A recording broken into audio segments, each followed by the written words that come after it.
Just to go, thank you. To go over some of our general operations, to seek the floor for any reason tonight, please use the raise hand function. You can go down, and it's actually not in the reactions anymore. There is a separate button down on the very bottom of your screen that says raise hand. I'll demonstrate what it looks like when you do it, and it'll put a hand up like that. And so if at any point you'd like to seek the floor for something, please use that feature, and we will get to you as soon as we can. You can also use reactions as we're going through things. If I need to take a quick poll, I might use the reactions and ask you to do the yes and no reactions. So again, you can find a little reaction bar at the bottom of your screen. It's got a little heart above it. And you can see a green check mark yes and a red X no at the right there. General chat will be on during certain portions of the evening, and it will be off during other portions of the evening. If you're interested in when that will be, you can find it on our agenda, which is right here. And we will be live streaming this as well as recording. A couple of our norms, just to set the stage for everyone. We ask that everyone treats each other with dignity and respect. If you do not know something as we're going through this process, please feel free to ask. Be aware of how much space that you're taking up in the conversation. We call this stepping up and stepping back. Remember that everyone here is a volunteer. And then together we share the responsibility for staying on time. We have a good tradition of ending by 9 o'clock, and we will aim to do so this evening as well. To help to facilitate the conversations that we have during our meetings, we use Robert's Rules of Order. They're just a set of procedures that help us to make sure that we follow through and create space for people to be heard. You do not need to know the rules to participate. And if you'd like to contribute, again, you can use that raise hand feature, and we'll help you craft whatever you want to say into the appropriate language. You have a right to participate as a full member in our meeting. And so if you ever need us to slow down or explain what's going to be happening, please raise your hand and ask. And before we go through any sort of procedure, I will make sure that we pause and we explain what that procedure is going to look like so that everyone understands what we're going to get into. And of course, if you are a parliamentary rock star, we ask that you use your powers for good and consider the impact of making complicated motions on the whole group. A couple of common Robert's rules, just so that we have these all in our back pocket. These are the ones that are most often will come up if you need to do something in the middle of us engaging with things. A point of order is used when you think we're not following the rules on something. So, for example, point of order, we didn't get that seconded, or point of order, we didn't do a certain thing that we're supposed to do. So if we're moving too quickly and we skipped a step, a point of order is how you can interrupt and make sure that we're following the procedures correctly.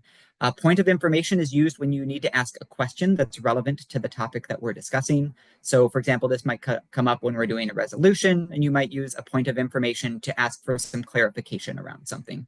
And then a point of privilege is if you need adjustments so that you can fully participate. So for example, if the text of something isn't big enough, I'm speaking too quickly, you're having a hard time making sure that your voting code got in and you need a little bit more time to vote, any of those would be points of privilege. And so you can just raise your hand and say point of privilege. I need some assistance to make sure that I can fully participate in the meeting. And then, although we are all joining virtually tonight, we'd like to start this event acknowledging that we're on the traditional lands of the first people of Seattle, the Duwamish people, past and present, and honor with gratitude the land itself and the Duwamish tribe.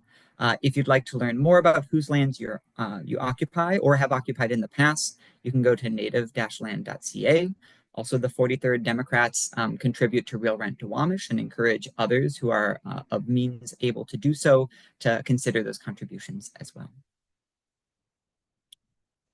Okay, so I'm going to check in now. If you have not yet signed in, we're going to throw that link one more time into the chat.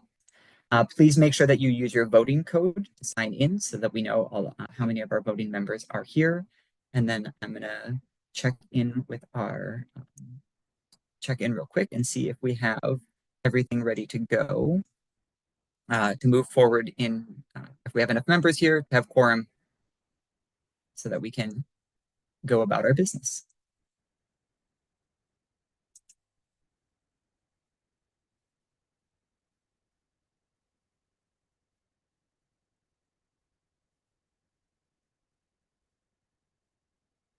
Oh yes, Liam.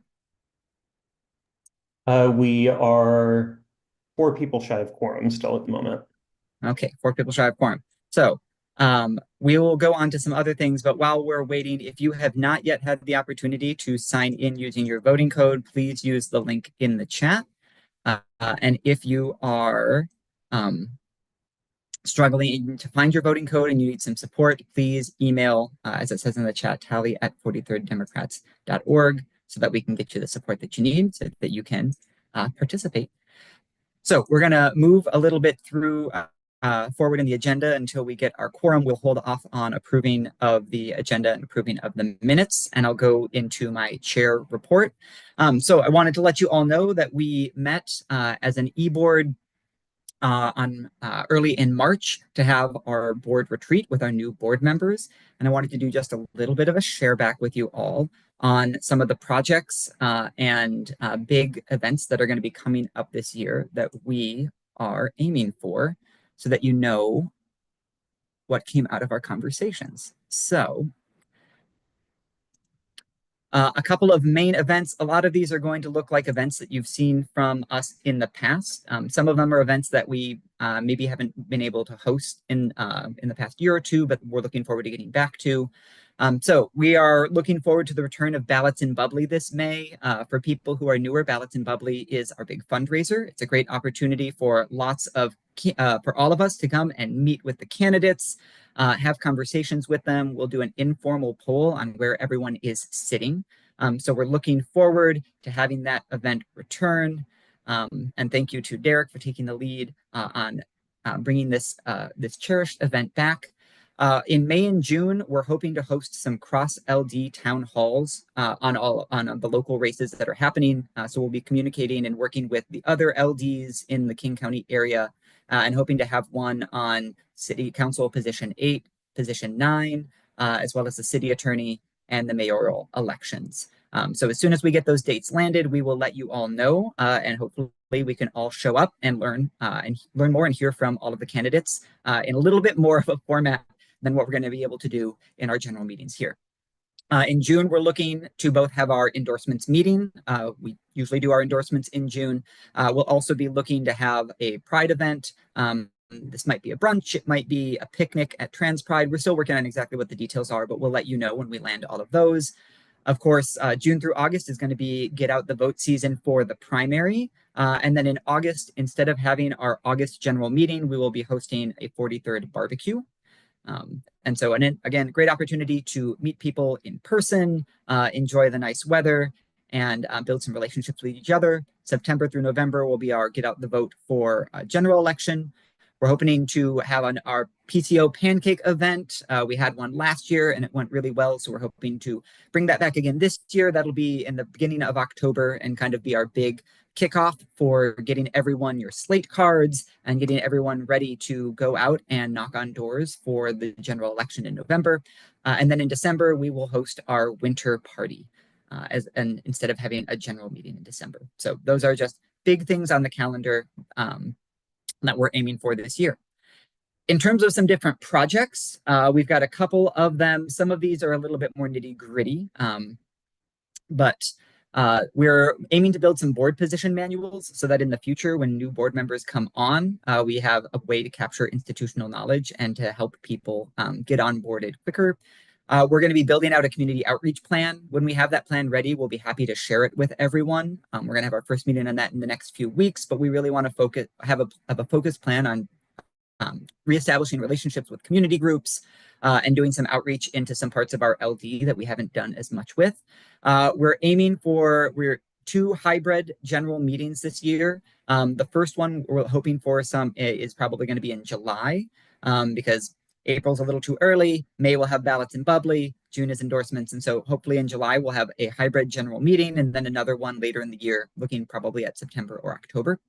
We're going to do some minor bylaw updates and a minor website refresh. There's some pages of our website that are a little old. And so we're going to make sure that everything is up to date on there.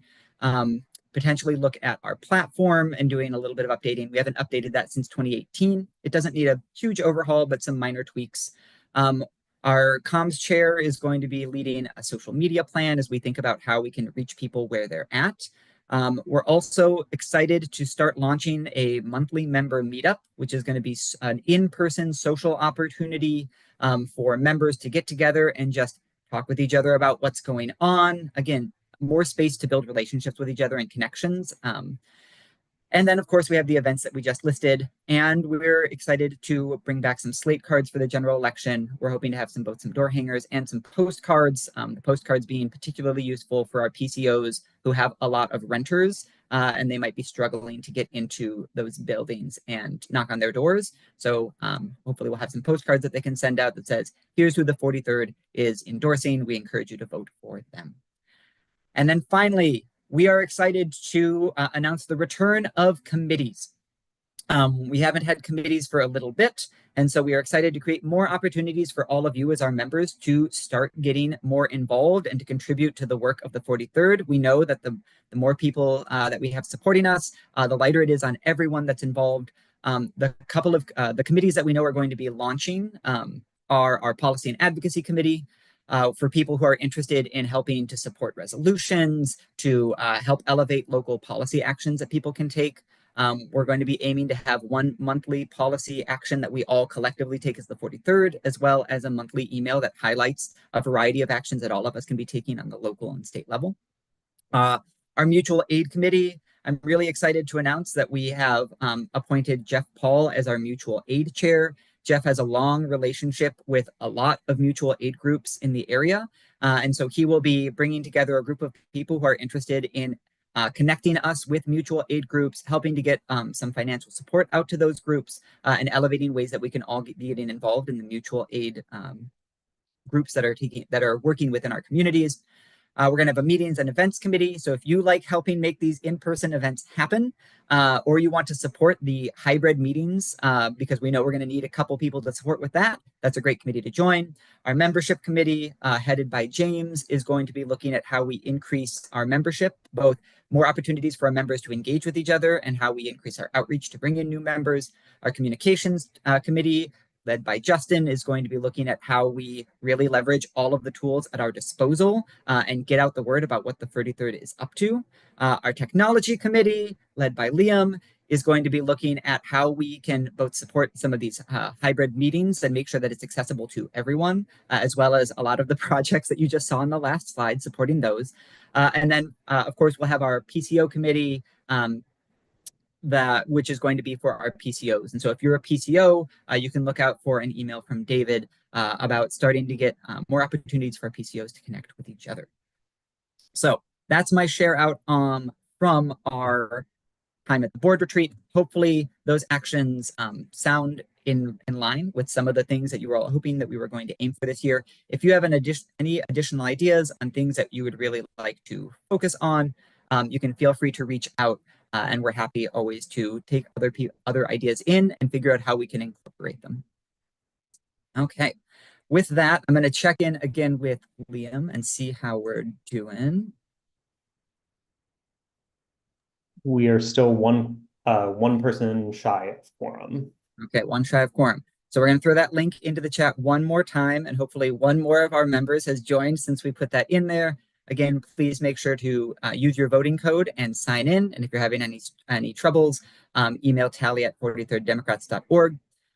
With that, I'm going to pass it over to Frederic. So we're, as you might have noticed in some of our resolutions, we're aiming to include a whereas clause in many of them that includes our secretary reporting back on any feedback that we get when we pass resolutions and we forward them to our elected officials or to other organizations. And so I'm going to pass it to Frederic for our first secretary report.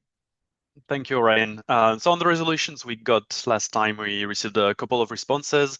On the CTAC resolution, Commissioner Calkins wanted to meet with the sponsors of our resolution, and I think that happened sometime last week. And that seemed to have been a constructive conversation, especially around the funding mechanisms for mitigations. If you remember, the text of the resolution called for mitigations for the harms caused by the CTAC expansion plan.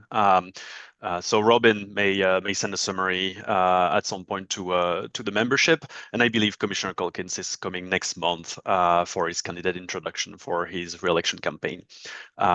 We got a second response on the wealth tax. It was more a simple acknowledgement from Senator Peterson that he received the resolution and agreed and was pushing for more progressive sources of revenue. And I believe you'll be able to ask questions to Senator Peterson later in this meeting. Unfortunately, on the last resolution, the Fort Lawson resolution, we did not get any response, neither from the mayor's office or any of the city council members.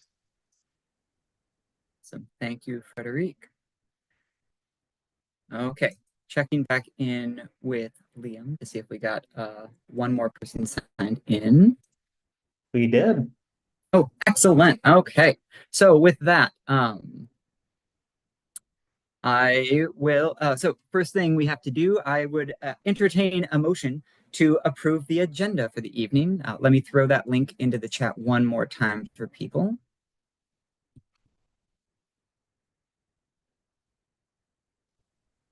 Seconded. Okay, any, so I hear a second. Is there any opposition? Okay, so the agenda is approved. Next up, we have our minutes from the our February general meeting. I'd entertain a motion to approve these minutes. I I see a motion hand to up. approve the minutes. Okay. Yep. Thank you, Jacob. Justin, I'll take your hand as a second. Yep. Excellent. Any opposed? Okay, then our February minutes are approved. Thank you all. Okay, next up, we have two candidates. So you might notice we have a couple of candidates that have joined us tonight to do some introductions. We're going to modify a little bit what we've done in the past because we wanted to create more opportunities for us to engage with the candidates. And so we're going to give our candidates tonight 2 minutes to do some introductions for themselves. And then we'll have some questions. We had a form that some people submitted questions in ahead of time. And if we have additional time after that, we'll open it to questions from the floor. But each candidate is going to have a total of 5 minutes, 2 for their introductions and 3 for questions. And if you're wondering why they're split to accommodate their schedules. Certain candidates had certain commitments before. So just want to be transparent about why people are at different times.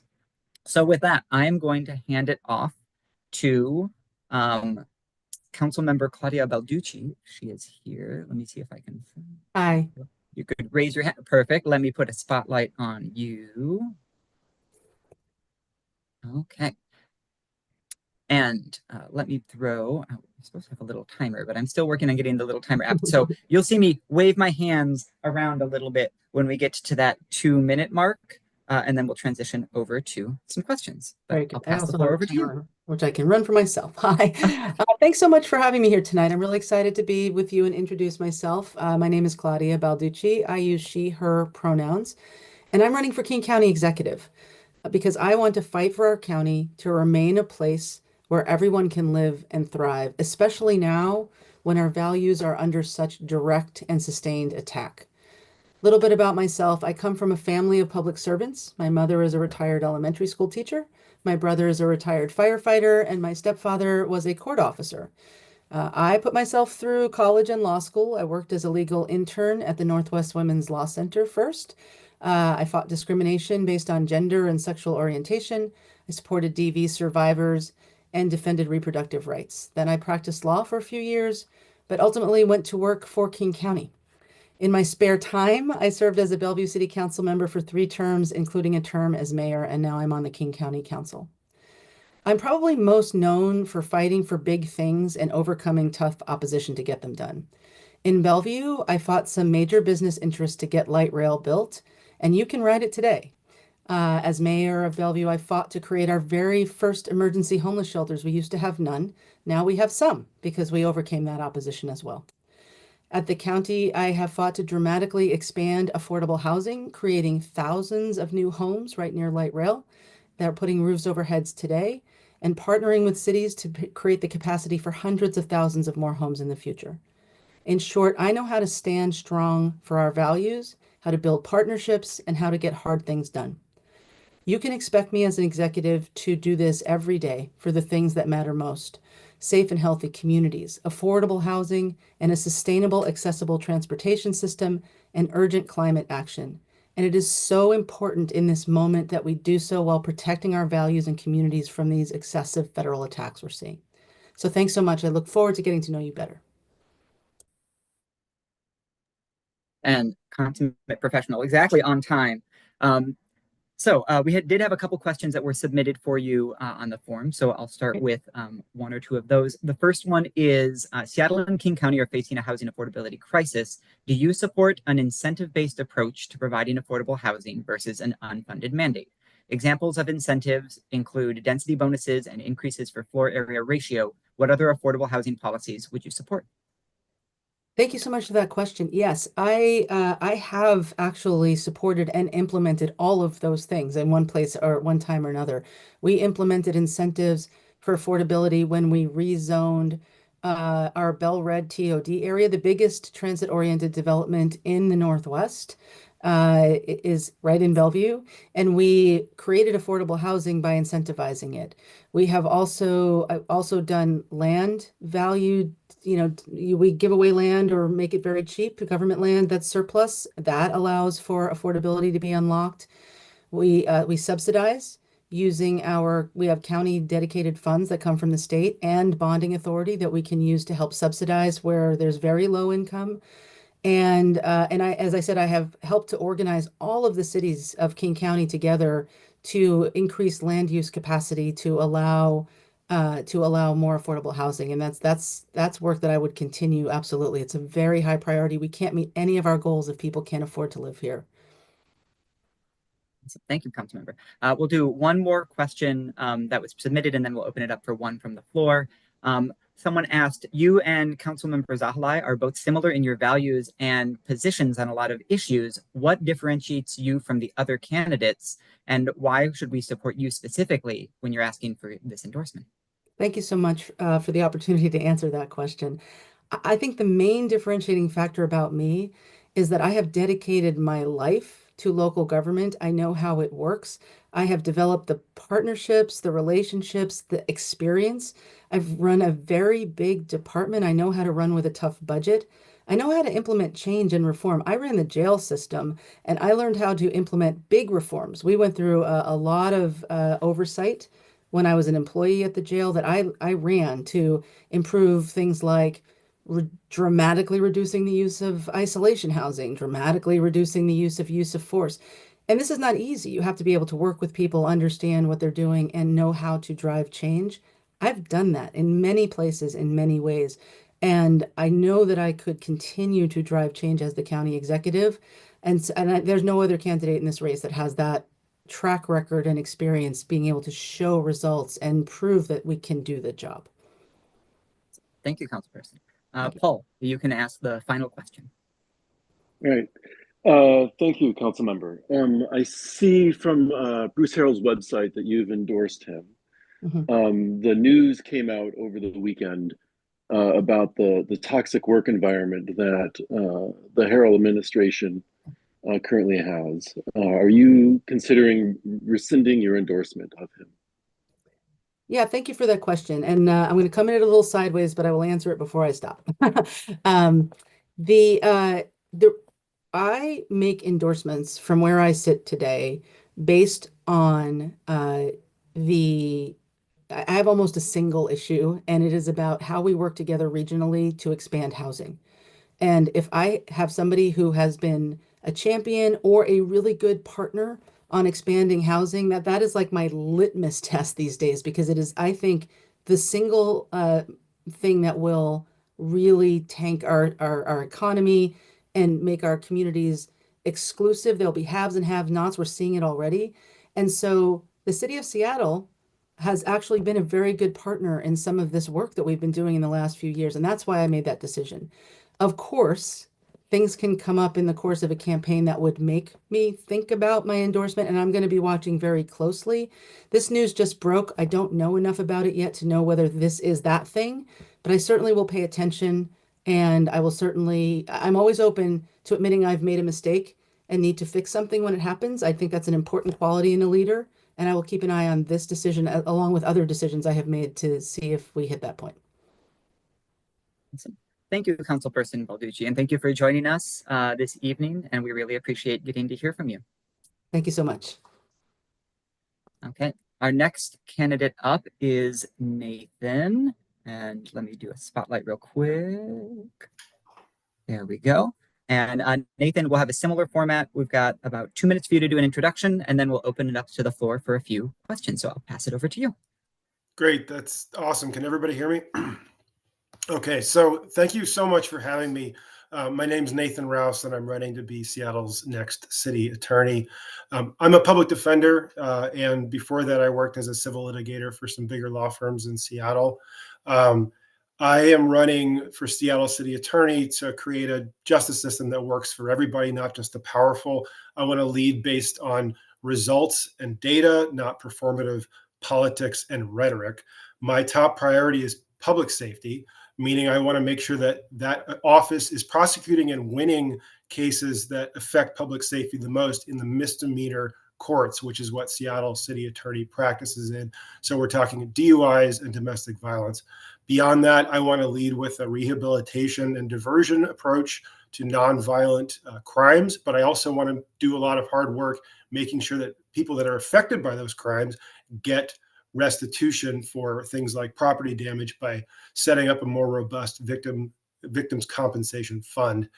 And I want to use the civil enforcement powers of the city attorney's office to go really hard after things like wage theft and unfair labor practices, unfair housing practices, because the city attorney is not just a prosecutor.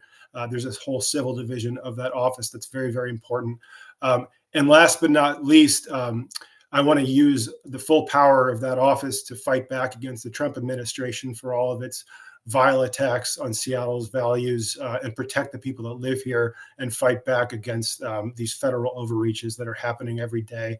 Having the experience as a public defender, I see firsthand every single day the effect of failed policies at the misdemeanor criminal level, and I see ways to improve the way that that approach is happening in the Seattle Municipal Court. I am really excited to answer your questions, so I'm going to stop there and just say thanks again for having me on here. Yeah, thank you for coming. And with that, we will open it up to the floor. So if anyone has a question for Nathan, please feel free to use the raise hand feature, or you can throw a question into the chat and I'm happy to read it out if that works better for people. Yeah, Charlotte. Thank you, Mr. Chair. Thank you for coming, Mr. Rouse. We appreciate you taking time out of your evening. The City Council recently created these stay out of drug areas and stay out of areas of prostitution that there's been quite a public uproar against. How, if you are elected, would you use your position as city attorney what would you do about them? Would you advocate that law is rolled back, or how would you go about dealing with those things as city attorney? Thank you. Thank you for that question. I would not prosecute or seek orders under the soap or soda laws because they don't work. They're proven to be inefficient and ineffective. Displacement policies are not effective for getting at the very legitimate complaints that people had from the community, the complaints that drove those soda zones and soap zones to be resurrected were things like complaints about gun violence, like serious drug trafficking, human trafficking. Soap and soda zones are not the way to respond to those very valid complaints. And I saw a lot of rhetoric around those policies, and it turns out they're not even being used by Ann Davison's office. I believe just maybe the second sodas order was just obtained very recently. So I would not use those. They don't work. And if it's possible, I would seek a rollback of those laws. Thank you, sir. Linda. It's John that has the question. Yeah, Huh. I have encountered over and over again people who have the perception that the Democratic Party does not play hardball with criminals, and that's why they voted for the Republican Party, even though it was against their own economic interests. Is there any way the Democratic Party could be hardball on the one hand and alleviate poverty on the other hand? It just seems to me that there's a widespread sense of societal disillusion. You go into a grocery store, people walk out without paying for their food that they're taking. I mean, it just seems like society's falling apart. Do you have anything to say about that? Yes, I do. The notion that Republicans like Ann Davison are harder on crime is a whole bunch of rhetoric. You actually see that that office is not winning the most important cases in that court, which are DUI and domestic violence cases. Something like 60% of cases that are set for jury trial are dismissed. They're prosecuting fewer domestic violence referrals than her predecessor, Pete Holmes, prosecuted. I want to lead based on evidence and data. What do the evidence and data actually show about how to get results, not just filings of these cases? What are we filing the cases for if we're not getting results? So I want to follow the evidence and data and figure out, number one, how to win the cases that matter the most, make sure we're doing that.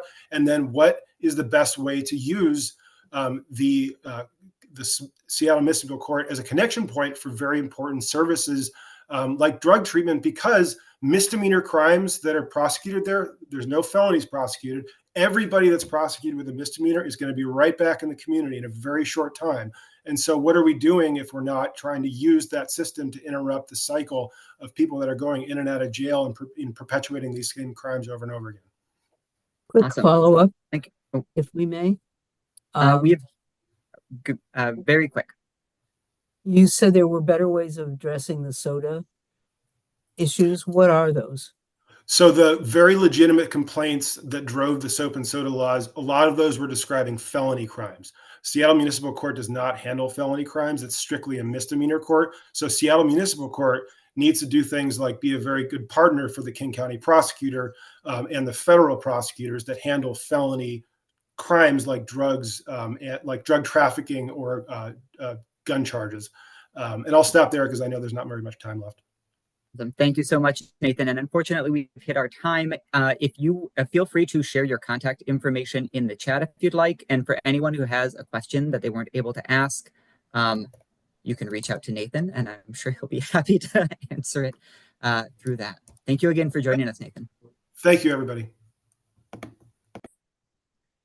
Okay, and then with that, I'm going to pass it over to Landon to talk about the Washington Institute for a Democratic Future. Thank you, Ryan. All right. So, hello, everybody. My name is Landon Lebowski, if you don't know me. So, Ryan gave me some time tonight to speak on this program that I am actually currently involved in, and I will be making an ask after this. But wanted to give you guys a little bit of context because this is actually a really good program. I'm finding extreme value out of it. So the Washington State Institute for a Democratic Future is an organization that puts young people pretty much in the seat and in the spheres of power in our state. So it's creating a pipeline for people from like LDs like this, motivated people from all over the state that just want to get more involved with policy creation, politics, understanding the power structures that exist in our state and the people who make decisions and have influence. This puts you literally in the room with those people, and they are giving us just very candid conversations, great information, telling us about their goals for the year, really getting an in-depth look of like, okay, policy, when it comes in our minds here in the LD, like I want social housing. How does that look on like a statewide level? Well, we take a trip to like Olympia and get to shadow representatives and senators for 2 days and talk to them about issues like this directly with them and staff who can make things like that happen at a state level. So just here to advocate for the program. Applications do happen in the fall, so around September, October time. And then the program runs from January to May. And in our May program, we take a trip to Washington, D.C. to meet with our D.C. delegation. This year, it'll, unfortunately, we did not win the White House, so we will not be visiting the White House this year, but we do get to meet with our elected officials here from the state and other people around the country who are working on issues that we prioritize here in Washington. So with that, Ryan did say that I could make an ask to our group. If you are interested, if you're willing, if you're like, hey, I got an extra $20, we are asking for sponsorships to be able to go to Washington, D.C. There's 32 of us in the state, and we're just raising as much money as we possibly can to get there. If you can't donate money tonight, that is absolutely okay. Still check out the website. And if you do know of people who are interested in a program like this, coming from somebody who is currently in the program, and we're about halfway done now, I didn't think I'd be so jazzed to go learn about government processes and policy creation, but just the group that is alongside me, my 31 other cohort members, if you just look on the bios on the website, it is pretty incredible the work that these people do. And just even sending someone that you might know the website and connecting them into this organization could be quite beneficial. So I will put some info in the chat, both the links, our donation link and the link to the website. And then I'm more than happy to answer a question or two. I won't take up too much time because I know we want to stay on schedule. And Ryan, you're doing excellent at that. So yes, does anyone have any question for Landon about this program other than Justin's question for the request for the link so that we can support our amazing future Democratic leaders?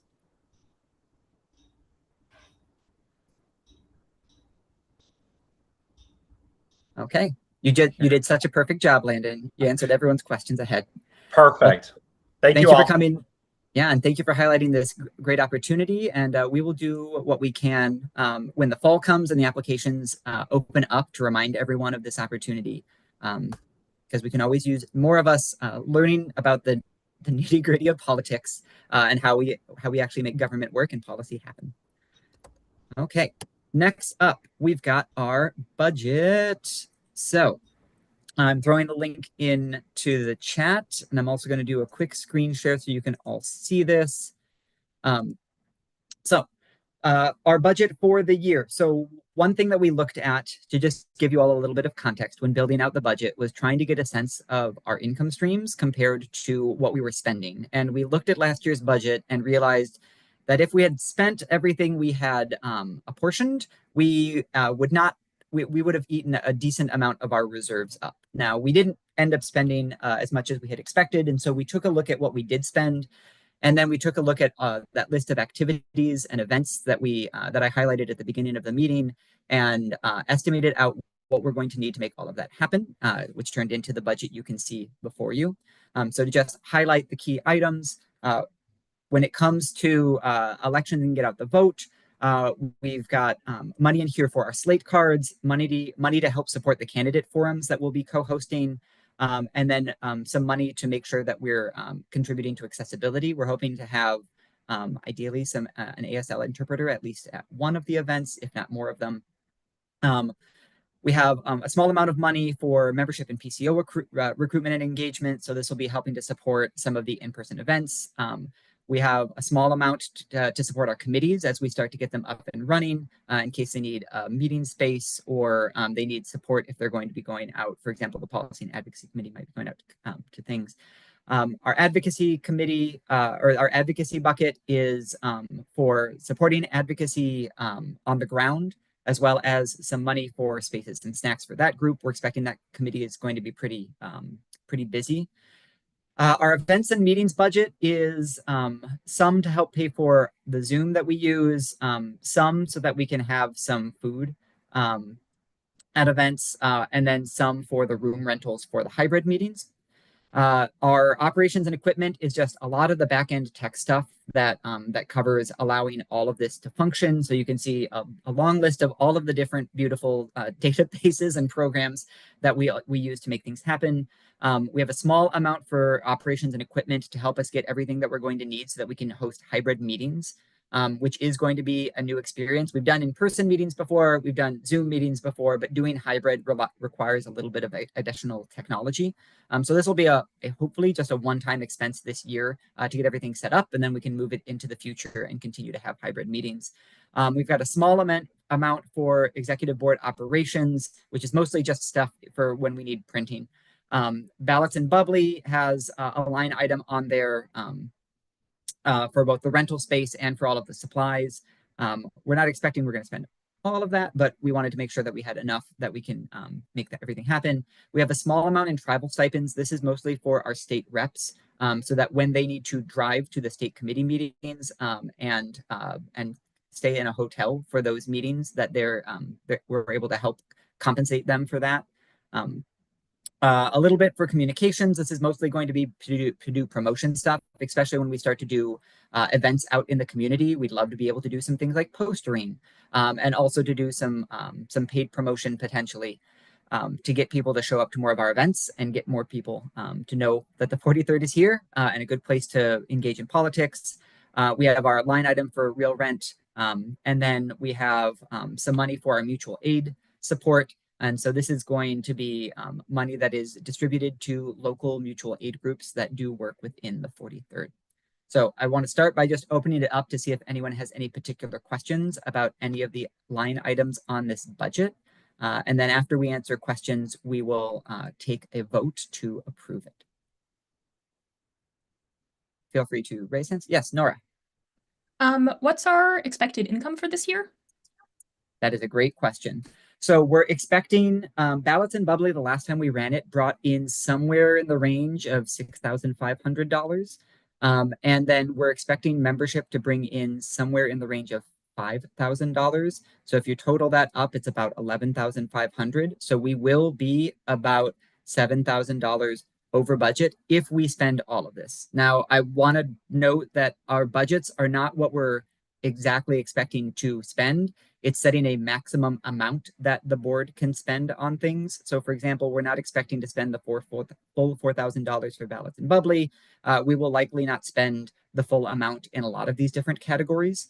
But if we did spend that entire amount, then it would be about $7,000 out of our reserves. Our reserves are sitting in the about $29,000 range. So it'd be about a quarter of our reserves if we spent everything in this budget. Again, last year we budgeted somewhere, I think last year's budget was something like $27,000 of expenses, and we only spent $6,000. If that gives you a sense of what we budgeted last year versus what we spent. Thank you. That's very helpful. Very helpful. And we're also hoping to revenue should be on the budget for clarity. That's a great point, Linda. And I will make sure I'll make a note of that for the future. And we're also going to have, we're going to return to having a monthly check-in on budget. We're hoping that we'll have the budget ready to start doing that next month. And so at our general meetings, everyone will get an update on where we're at in terms of what we've spent so far and what we've raised so far, so that everyone's in the loop about where our finances are at. We're still getting all the spreadsheets worked out for that. So hopefully next month. Okay. If there's no other questions, then Liam will throw the link for the vote into the chat. And I will close this out. So as a reminder, when you open up one of these ballot links, it'll ask you for your voting code. So remember to go and find that voting code. It's the same one that you used to check in. Throw your voting code into the first line. And then your question is, should the budget be approved? You can vote yes, which means you want the budget to go, you're fine with this budget.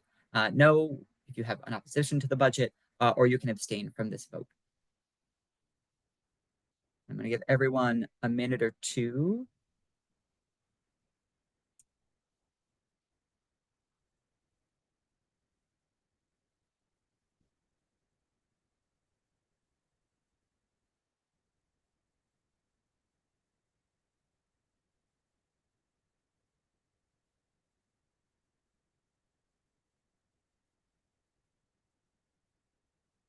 And if anyone is struggling to find their voting code, maybe you joined a little bit later, you didn't do the check-in yet, but you're struggling to find your voting code, please email Hallie@43rddemocrats.org. I will throw that email into the chat for you.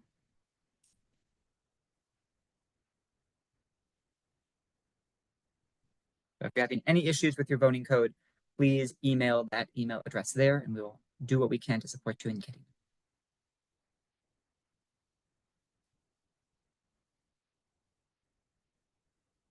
Okay. And again, if anyone is having any issues, please reach out and we will do what we can to support. Oh, yes. For Beth, for the Google Doc, do you mean the budget link?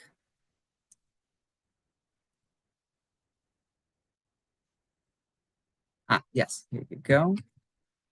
Should link you to the budget.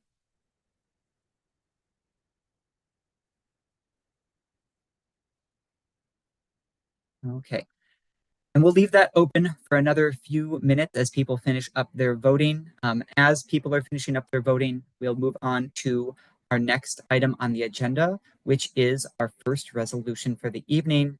So I'm going to pass it over to Charlotte.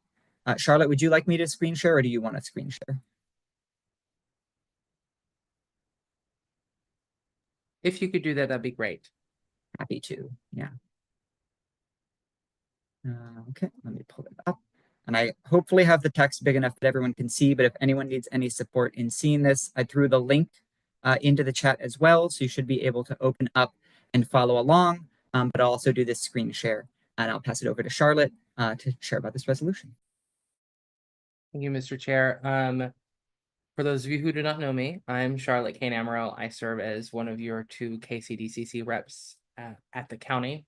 And today I'm sponsoring this resolution where we as the 43rd would affirm the rights of people like me and my loved ones to exist peaceably in our communities. We as the 43rd E-Board, and I'm confident in speaking for the E-Board as a whole, believe that it is incredibly important to bring this resolution to speak on this issue tonight, given the attitude of the federal government towards queer people and trans people especially. This president has unleashed rhetoric of proportions not seen in decades against queer people and trans people. He has disenfranchised and othered people like me. Since, even before the administration, I worried about my personal safety, the safety of my fiance, and those of us who and those people who surround us, worried about our access to healthcare and hormones, and all of these things. So the resolution really sets out the fact that the 43rd affirms the rights of everyone, not just people who are trans, to live in whatever gender that feels most authentic to them. And states that the government has a duty to protect our rights, our dignity, and our very existence. And the federal government is not honoring that right now. It sets forth in the last, the penultimate whereas, the history of the queer community in Seattle, and how it has been very vibrant for many decades. The resolutions, the last 3 specifically, are the 43rd taking a firm stance on the fact that that trans people have existed since the beginning of time, that we will always exist no matter what policies or attitudes socially it may exist about us. It urges our elected leaders to stand with trans folks, non-binary folks, and gender expansive folks in the fight to ensure our rights, our dignity, our very existence. And then the last part is directing our secretary to disseminate this resolution to our elected officials, so they know where we stand on this.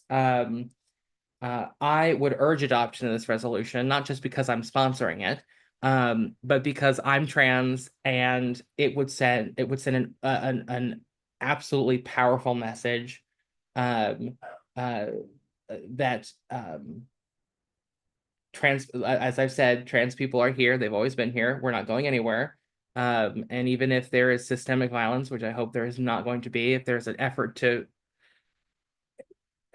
get rid of us, there are trans people born every single day, and there's nothing that they can do to change that. It's a message of solidarity. It's a message of defiance against the federal government. And it's a message of standing very firm, 10 toes on the ground, for what we believe in. Yeah, I think I encapsulated the resolution. I'm happy to take questions or comments. Yeah, and to give context to people who this might be their first meeting. So the way that resolutions work is we have a sponsor of the resolution share what it's about. We then open it up for questions. These questions are specifically about the resolution.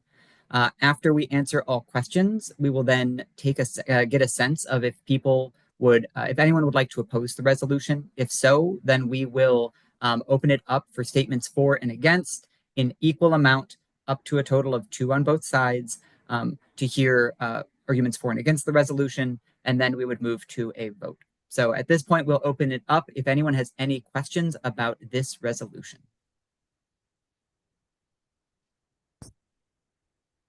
Yes, Linda. Point of order, does it need a second? For the resolution, it does not until we move to a vote. So when we take a motion on it, then we'd need a second. But I love an excellent use of point of order, like great demonstration of how that's supposed to be done. Okay, so seeing no questions, I'm gonna get a sense from people. Is there anyone who is interested in speaking in opposition to this resolution?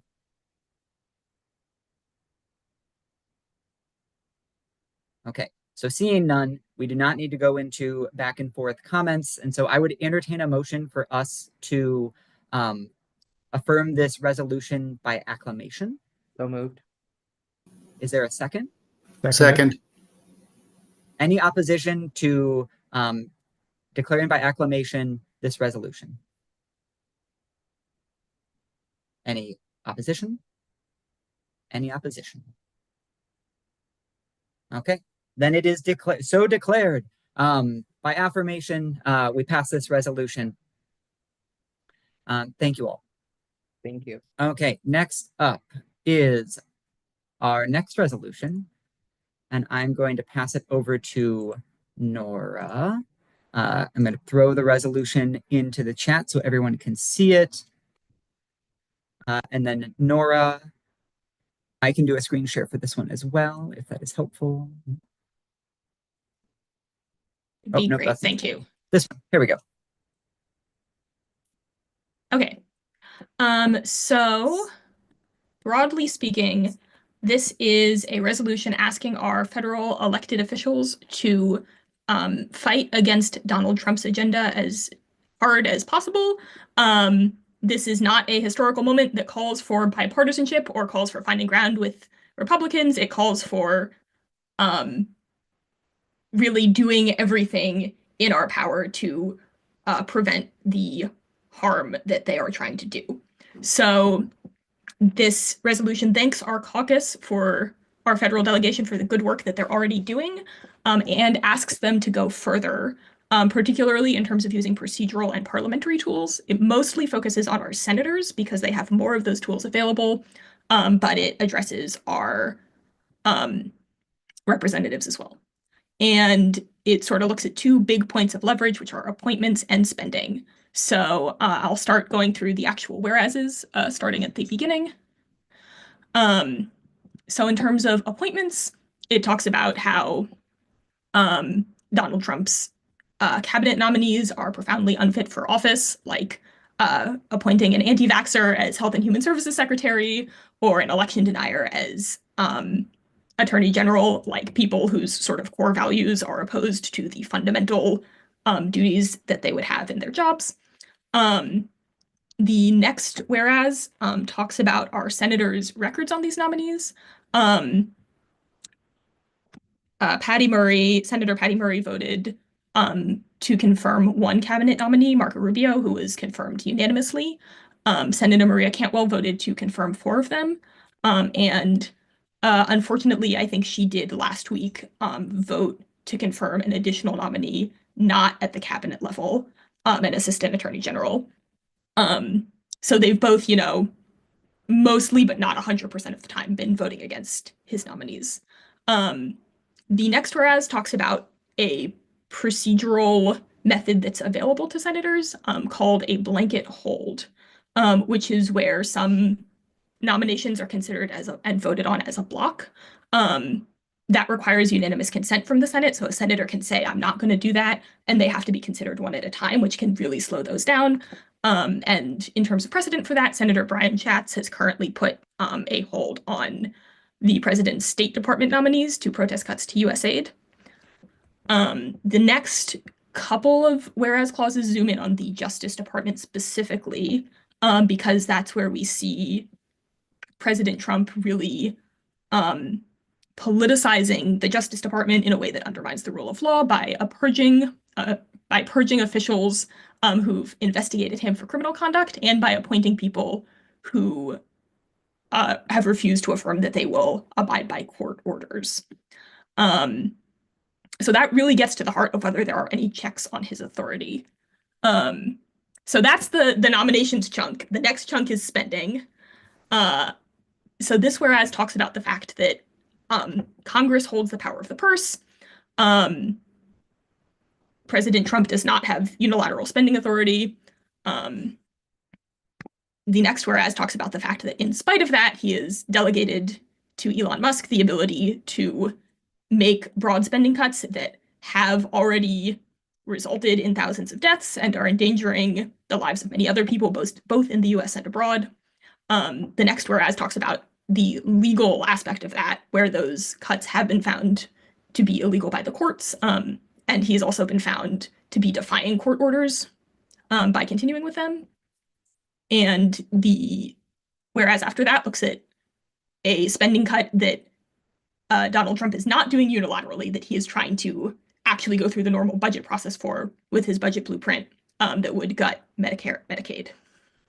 So that's all the background. In terms of what we're actually asking for, we're asking our senators to vote no on every single one of Donald Trump's nominees. We are asking them to place a senatorial hold. Oh, sorry, I skipped one. We are thanking them for the efforts they have made so far to vote against them and calling out Senator Murray's she's been one of the most consistent votes in the Senate against his nominees and also participated in holding the Senate floor to delay Russell Vote's confirmation. We're asking them to place a blanket hold on all Justice Department nominees until we basically see evidence that they're going to follow court orders and stop purging career officials. We're asking them to oppose any spending bills that cut Medicare or Medicaid, codify illegal cuts to essential services, and to not authorize any more spending until the Trump administration complies with court orders about existing funding. And on that point, I do want to note that both of our senators did vote against cloture on the continuing resolution that just passed. So that was an example of them doing the thing that we're asking them to do here. And finally, we are asking all of our senators and representatives to use all of the available procedural methods that they can, including filibuster and including denying requests for unanimous consent. to delay congressional business as much as possible until Republican legislators join them in reasserting Congress's authority. And the last couple whereases just ask that this resolution is sent to all of their offices and that the secretary reports back on what they have to say. Thank you for walking us through that, Nora. Opening it up for any questions. Charlotte. I just have a point of information. I wasn't able to go through all of them, but I'm actively going through the confirmation votes, all of the confirmation votes, because there's only been 135 votes that were roll call votes in the Senate. I do know off the top of my head that both Senators Cantwell and Murray voted to confirm Marco Rubio as Secretary of State, which was very disappointing. And the only other confirmation vote that I could find so far, and I've gone back to early February, was Senator Cantwell voting to confirm Abigail Slater to be an Assistant Attorney General. And I believe out of over 30 confirmation votes, those two are the only yes votes that I've seen any of our either of our senators voting to confirm. Can't speak to cloture motions, can't speak to any of the other policy bills, resolutions, etc. But I just wanted to pepper that in for context that those are the only two, Rubio for Secretary of State and an Assistant AG nomination in actually a week ago today. So thank you. So I think the and there's a link to like the New York Times tracking how each senator has voted. But if you're going backwards in time, then Cantwell's other votes are in January. So you might not have gotten to those yet. And I believe I'm double checking this, but I think Duffy for transportation and Burgum for Department of the Interior were the other, Yeah, I her just other got two to yeses. those. Yep, Yeah. you're right. Any other questions on this resolution? That has 20 sources. Yeah, Linda. This may be obvious, but I assume we're only addressing those representatives whose districts are in the 43rd. That is correct. Yes. Thank you. Okay. Seeing no other questions, getting a sense, is there anyone who would be interested in speaking in opposition to this resolution?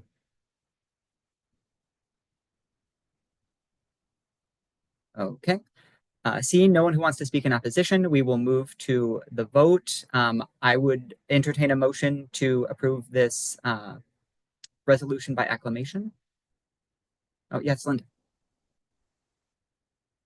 I so move. Is there a second? Second. Is there any opposed to approving this resolution by acclamation? Any opposed? Any opposed? Then I acclaim as the 43rd that we have passed this resolution. Thank you, Nora and Jacob, for all of the work that you put into this. I know that, and a huge shout out to Nora, who reached out having never written a resolution before and went through the process of learning how to write a resolution and put a ton of research into this. Jacob, a huge shout out for the support. And this is, just naming all of the work that went in for people who are doing this for their first time, and very well researched. And Ryan, Okay. thanks for your support also with writing it. Okay, with that, we are now at the time for some more candidate introductions. So as a reminder, we're going to give each candidate 5 minutes. They'll have 2 minutes to do an introduction for themselves, and then we'll have 3 minutes for questions. If I read a question from that was submitted by writing, I'm going to read the same question to candidates in the same position. So in this case, since Claudia had 2 questions that came from the form, I'm going to read the same 2 questions to Girmay, and then we will open it for additional questions based on the timing. So we're going to start with Council President Zahalai, who I just saw and now disappeared off my screen. Here You I could am. put your, there we go. Okay, let me spotlight you real quick. And then you'll have, like I said, 2 minutes to do an introduction. I'll wave a little bit when you hit that point, and then we'll do questions for 3. So I'll pass it over to you. Thank you so much, Ryan. Good evening, 43rd LD. My name is Gurmai Zahalai. I'm the chair of the King County Council. I've been your King County member since 2020, representing Capitol Hill, the CD, University District, and many other neighborhoods.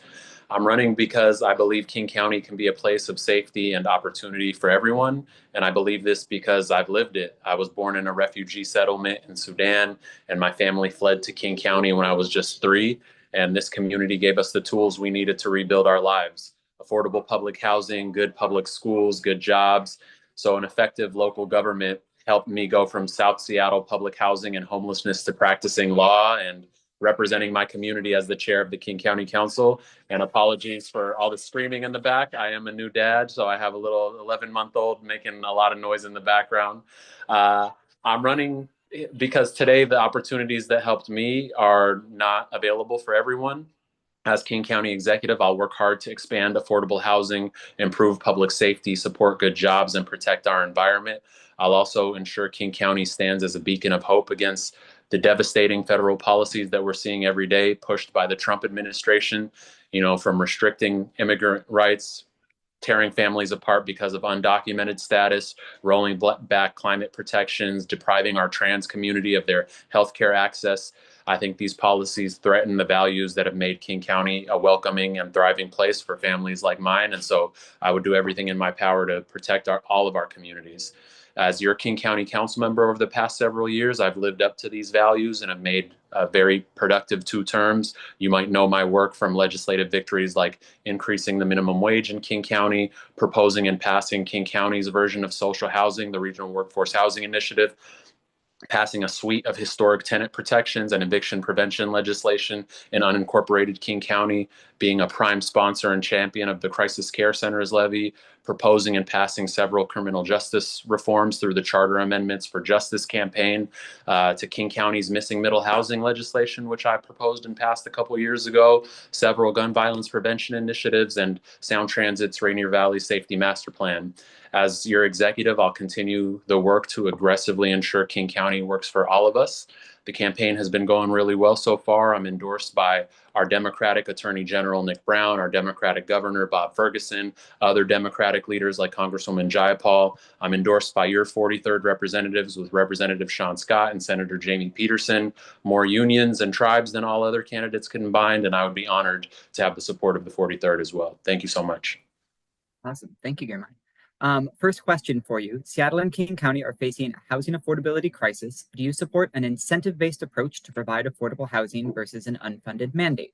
Examples of incentives include density bonuses, an increased floor area ratio. What other affordable housing policies would you support? Yeah, support all the incentives that we can get for helping get more affordable housing. I also think we need to streamline our permitting processes, change our zoning codes. Like I mentioned before, I proposed and passed the missing middle housing legislation, which resulted in a code study, which allowed our comprehensive plan to increase different types of housing in more areas in our urban unincorporated areas. I think we need to have better regional coordination so that all jurisdictions, all cities do their part in building more housing. And I think we need to invest many, many more dollars, preferably by raising progressive taxes so that we can have more public investment into public housing and affordable housing. Thank you. The next question is, you and Councilperson Balducci both share similar values and positions on a lot of issues. What differentiates you from the other candidate, and why should we support you specifically in this endorsement? Yeah, I think my positions might be similar to Councilmember Balducci's. I think she's a great candidate as well. For me, I have lived many of the problems that we're trying to solve in our region. I've experienced homelessness. I've experienced housing displacement. My family and my friends in my neighborhoods in Rainier Vista and New Holly, we've experienced gun violence and public safety issues and not having accessible transit and Skyway. And so I would be connected to the communities that have been most impacted by bad policies, and I would have a relationship with them, and I would bring in a new generation of people and a new groups of communities that have been most marginalized and most removed from political access. And so I do think I would have an approach to governance that brings in as many new people as possible, as evidenced by initiatives like Build the Bench, which bring in a new generation of people to run for office, innovative social media strategy to teach people online how their civics work. I've proposed participatory budgeting strategies, which allow communities to choose how their local government invests in things that they care about. And so in so many different ways, I've been able to expand the scope of who participates in our political process, and I would continue to do so as King County executive. Thank you. And we have time for one question from the floor, if there's anyone who'd like to ask one question.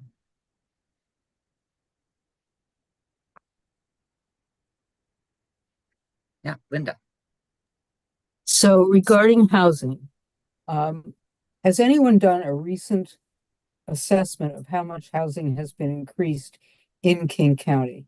Because as I drive around to Shoreline or even in Seattle, I see a number of large apartment buildings that have been built. And I wonder if we really are aware of how things have changed. And thank you for your work. Thank you so much, Linda, for the question. From the latest data that I've seen, we've done a good job of building market rate housing, but the housing that is not keeping up anywhere near the demand is low income housing, especially housing for our unhoused neighbors. So we know that the market on its own is not going to build those types of housing. And so we do need big government intervention. We need to invest public dollars into that type of housing because it's just not keeping up. And that's a large reason why we see so many of our neighbors living on the streets. Awesome. And thank you, Councilmember Zahalai. We are unfortunately at our time. If you would like to leave your contact information in the chat, feel free. And if anyone has any additional questions, maybe they can reach out to you. And thank you for making the time to come and introduce yourself to us. Well, I mean, not introduce yourself, to come say hi. Great to see you all again. Have a great day. Okay, and then our last candidate this evening is Rory. Let me spotlight him. How's it going? Okay. Welcome, Rory. So I'll set that 5-minute timer. I'll wave at you when you hit 2 minutes. And with that, I'll pass it over to you. Awesome. Thank you so much, Ryan. My name's Rory O'Sullivan, and I'm running for city attorney. I've been a PCO for almost 2 decades, and I served as chair of the 37th District Democrats. Now, in the face of an onslaught of unconstitutional moves by the Trump administration, we need to band together. Unfortunately, our elected leaders are failing us. We have a mayor who is praising Elon Musk and Mark Andreessen, and we have a city attorney who's been absent in the face of attacks by Trump. I focused my career on service. I helped stand up the Northwest Justice Project's foreclosure prevention unit, and during the COVID pandemic, I started a law firm to help workers get the benefits that they've earned. I've argued in front of the Ninth Circuit and the State Supreme Court, and I've taught courses at Seattle U and UW Law Schools. But in my spare time, as an activist, I've worked on systems change. I helped create and then defend Seattle's nation-leading democracy voucher program, and I chaired the organization that passed ranked choice voting in Seattle. What I've learned is that when voters and activists in Seattle come together, we can do big things. We can build a new social housing developer. We can create better systems to fund campaigns. And I'm running because we need to reimagine our public safety system. Imagine a system that serves all of us, where a 911 call gets you a mental health professional when you need one, where our jails treat inmates like human beings. We need leaders who aren't afraid to stand up to the Seattle Police Officers Guild, leaders who won't sign a contract without common sense accountability measures, and leaders who will take action against the Trump administration to protect our vital services. I'm the only candidate in the race to have received a union endorsement. I received the endorsement of the Seattle Dispatchers Guild. I'm the only candidate in the race who has received the endorsement of a legislative district when I received the early endorsement of the 37th District Democrats.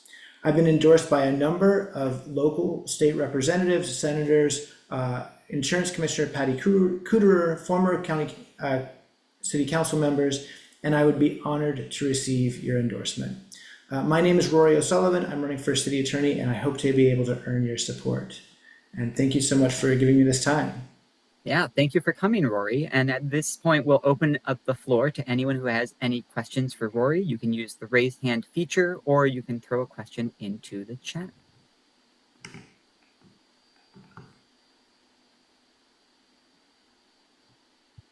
Yeah, Dean. Sure. The current city attorney disbanded the community court diversion program for low-level nonviolent misdemeanors, citing its ineffectiveness. Would you want to reinstate community court, or what strategy would you recommend for addressing these types of crimes? Yeah, so I've had an opportunity to speak with Judge Shadid, who helped create community court. So the city attorney started to bring some concerns to his attention, and then all of a sudden, out of nowhere, just closed it.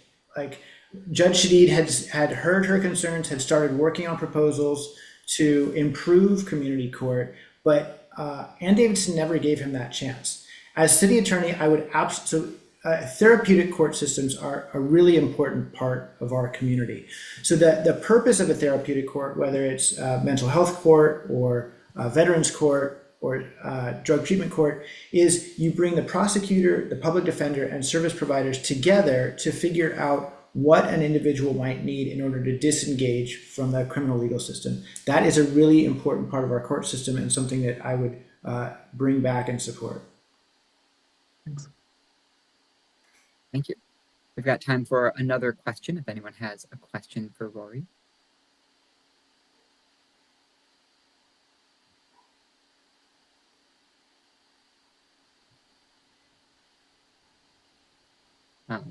I've got a couple. Linda, since you've had a few questions, do you mind if I go to Jeff? Oh, thank you for accommodating that. Jeff, question. Yeah, I'm interested to hear more about how you see your position against this upcoming federal administration and the Supreme Court.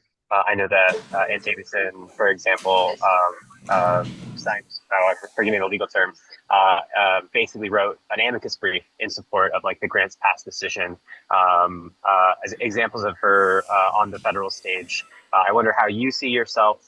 What are some key issues that you would take on if you're in this role? Yeah, so it is vitally important right now that we have a city attorney who's willing to stand up against the Trump administration. So just as an example, the King County Regional Housing Authority, it has grant money that is supposed to be coming from the federal government of about $60 million. So we are, and our city attorney hasn't done anything to protect that funding.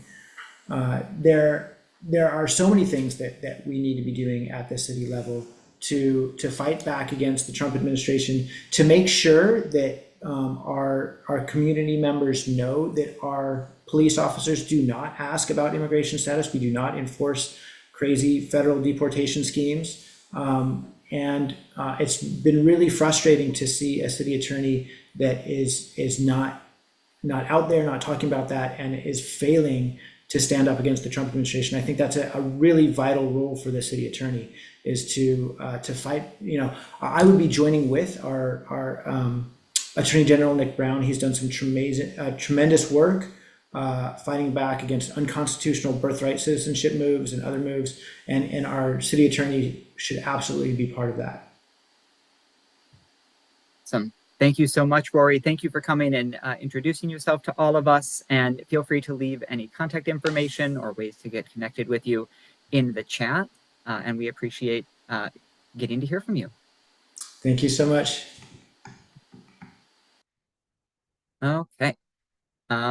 Next up, so just to peek behind the curtain, We're waiting on Senator Peterson to join us for an update on the state legislative session. He said he'd be able to join us around 8:30. So I'm just doing a quick scan through to see if he's joined us yet. It looks like not yet. So what we're going to do is we're going to do some quick check-ins with our committee, see if we have any committee reports, and have those go until we see Senator Peterson join us, and then we'll pause and give Senator Peterson time to give us an update on what's going on with the legislative session from there. Oh, actually, first, before we do that, is there anyone who has not voted on the budget that would like to vote on the budget?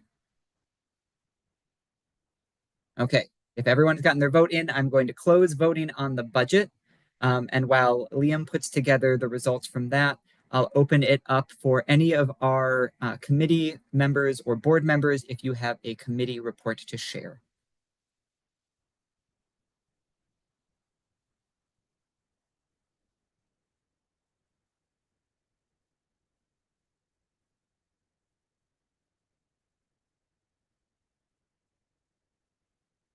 Anyone? Oh, yes, Liam. Dual purpose. So first off, I will just reiterate, I know Ryan said it earlier, but we are launching committees, and the tech committee is looking for folks who are wanting to get involved. Just a re-shout out to get involved. We're working to support a lot of the other committees in their outreach efforts this year, as well as the general hybrid meetings a little bit later. So would love if anyone wants to get involved with that. And then I have the budget results with 28 members voting. 100% of votes were in favor of approving. So the budget is approved.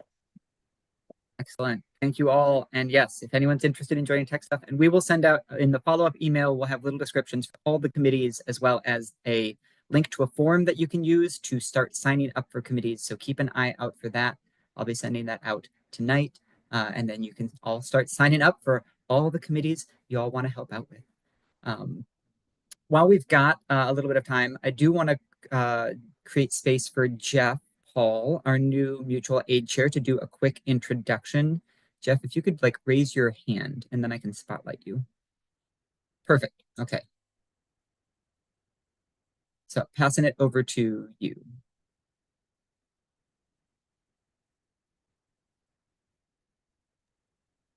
Hello.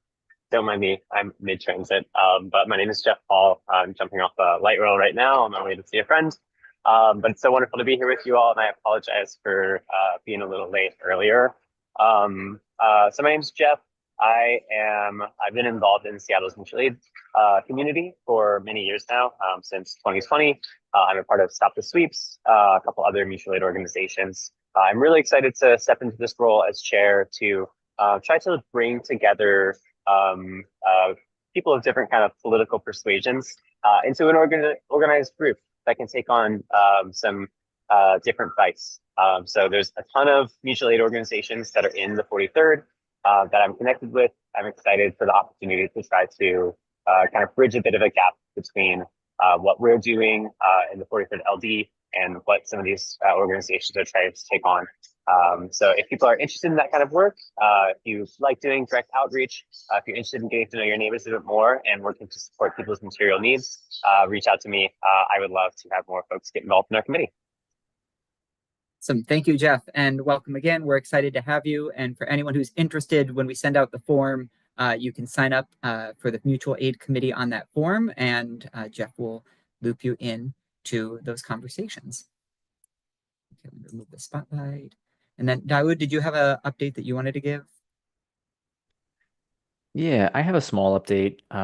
So, last week or 2 weeks ago on March 6th, that was the Meet Your Legislator Day in Olympia. I went down there.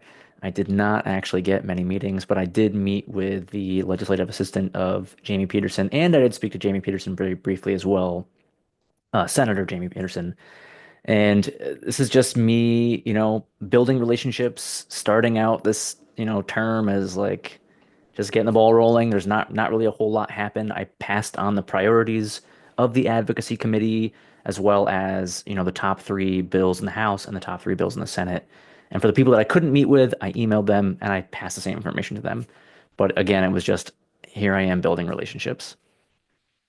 There was one other thing that kind of came up in the executive committee meeting, but I think there's going to be some more feedback gathered about it. Basically, they want us to think about how we feel about hybrid meetings versus how we feel about in-person meetings. In-person meeting, and there was a lot of discussion. It got very heated. Basically, there are some people that think that we should have more in-person, some that we should have more hybrid, and it was very varied about who wanted those things. There was questions about accessibility, membership, attendance, and things like that. And I think they're going to try and gather our feedback from this district as well as all the other districts about what we want. But that's like unofficial. That was just something, I was literally a fly on the wall almost in that meeting. It got very heated. It was the most fun part of that whole meeting, and that's it. Awesome. Thank you so much, Daoud. And yeah, good to put on our radar as we're, imagining what hybrid meetings are going to look like, to think about how the county can also be balancing the needs, the desires for people to meet in person with accessibility, which is always the biggest challenge. So thanks for putting that on our radar. Okay, I'm checking again to see if Senator Peterson has joined us yet. And if anyone else sees him pop on. Perfect timing. Okay. Okay, let me put a spotlight on you, and thank you for joining us, Senator Peterson. Yeah, the floor is yours. Oh, thank you very much. Appreciate it. And thank you to the many people who were at the town hall that Representative Smackery and Scott and I had on Saturday. I guess I will say, as kind of an overview, the Senate Democrats came into the session really wanting to accomplish two primary things. Number one, a substantial increase in funding for public schools across the state. And number two, an increase in support for affordable housing. And by that, I just mean a lot more housing to help keep it affordable for everyone, not talking about only the band of housing affordability at the lower end. And I feel like in the first half of the session, we made good progress on that. Our last bill before the cutoff a week ago was a large increase in funding for special education across the state. And we also passed a bill putting in substantial money for maintenance, supplies, and operating costs. All told, that is an investment of about $2.5 billion over the next 4 years in public schools, which for those of you who follow Seattle and are worried about the schools here, should work out to be somewhere in the $30 to $33 million for Seattle. So about what they felt like they needed from us to help put together a budget for next year. Although, still short of what we ought to be doing for them. In terms of housing, I'll point to two pretty substantial policies that we passed. One, Senate Bill 5184, which would prohibit cities from having minimum parking requirements associated with the development of housing. And it also prohibits minimum parking requirements for commercial properties as well. And then a second one, 5148, which will help put some teeth behind the enforcement of the middle housing bill that we passed a couple of years ago, and the other, sort of density measures that we have put into effect at the state level. We are right now in the process of hearing House bills, and the House is considering Senate bills. I would say the headline bills that we sent over to them include the Recycling Reform Act, the No Firearms in Sensitive Places Act, so that's parks and public buildings and county fairs, and the unemployment insurance for striking workers. The House has sent us, and of course we each send each other a parents' rights initiative fix cleanup bill. The House sent to us the permit to purchase bill, as well as a bill about vaccinations and public health that was quite controversial for them. Also, a bill expanding access to paid family and medical leave and closing some exemptions there. So, and then we are just on the point of releasing our budget proposals. The House and Senate operating and transportation budgets will be released next Monday. On Thursday, the revenue bills that support our budget will be released in both the House and the Senate. We've coordinated on that. And then the capital budget will come a week later. So, the next 10 days or so will be really intensely focused on progressive revenue and on the budgets. So that's kind of an overview of where we are so far. And I would welcome questions to the extent that you all have time in the agenda for that. Yeah, if anyone has any questions for Senator Peterson, feel free to use the raise hand function or throw them into the chat. Yeah, Paul. Hi, Senator Peterson. Thanks for joining us. So far, Governor Ferguson seems to be taking a very austere approach to the budget problem and to the staffing the state, paying for needed services. He's seems to be proposing to slash services left and right. What is the Senate and the House doing in order to counter his austere motions?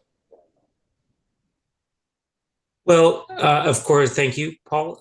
Under the Constitution, of course, we have the power of the purse, and unlike the federal Congress, we are not planning just to roll over and say, oh, the executive branch should decide all of that.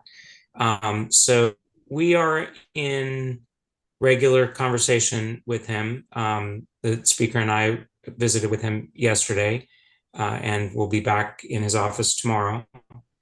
And I think, look, for observed the governor's career over the last 20 years, he is certainly the progressive warrior attorney general fighting the Trump administration is part of who he is.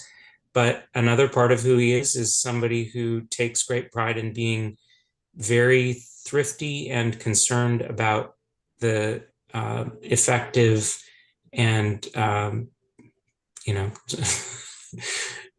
stingy use of public taxpayer dollars, right? So I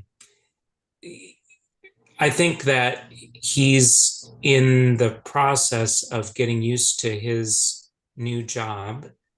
And, I guess I'll say I don't think it's a bad thing for him to hear from the folks who elected him about what their priorities are.